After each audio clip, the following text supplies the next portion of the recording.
Hello, I'm Martin Smith and this is your MaxiForex Week in Review. Today we'll cover some of the major financial events of the past week and discuss how they impact the global currency markets.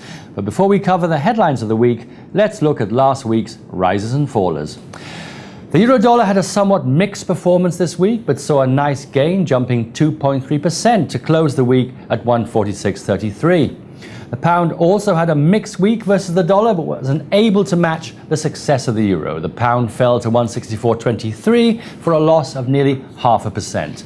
The dollar had some early success in the week against the yen, but began to struggle on Wednesday, eventually settling at 80.26 on Friday's close. This left the pair with a weekly loss of 0.64%.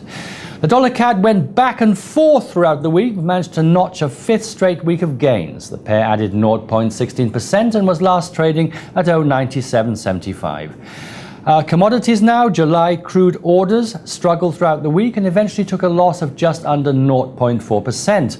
Orders last traded at $100.22 per barrel. Gold also struggled this week but managed to gain 0.37%. The precious metal last traded at $1,541.72 per ounce. News this week, the non-farm payrolls report was released showing that the US economy added the fewest jobs in 8 months, further increasing concern that the recovery is slowing down. The dollar has dropped 6.5% this year against its 9 developed nation counterparts. Payrolls had increased by a far less than projected at 54,000, and unemployment increased to its highest rate this year at 9.1%. The only positive news for the US in all of this is that April had a revised increase of 232,000 jobs, which was greater than previously expected. What you have is a month of mostly weak data coming out of the US, expansion in manufacturing slowing down, and super low interest rates. All combined, this is significantly lowering the appeal of the US dollar versus other assets. On top of everything, Moody's announced that it would consider putting the US government's debt rating on review for a downgrade. In April, Standard & Poor's also indicated that the US risks losing its AAA credit rating if policymakers don't reach an agreement on plans to lower the national debt and reduce the budget deficit. Most experts are predicting that the US will respond by raising their debt ceiling, a plan that has some investors very concerned. However, the overall weakness of the dollar has had a positive effect on the euro, which rose to a 4-week high and gained the most it has in 4 months against the dollar. This comes as finance ministers attempted to address the debt crisis this week by approving additional aid to Greece, alleviating investor fears that some of the region's nations would not be able to meet their obligations.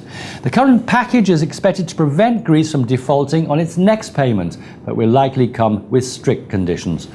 All of the indicators at the moment, especially with a distressed dollar, suggest that the euro will continue to strengthen in the near future.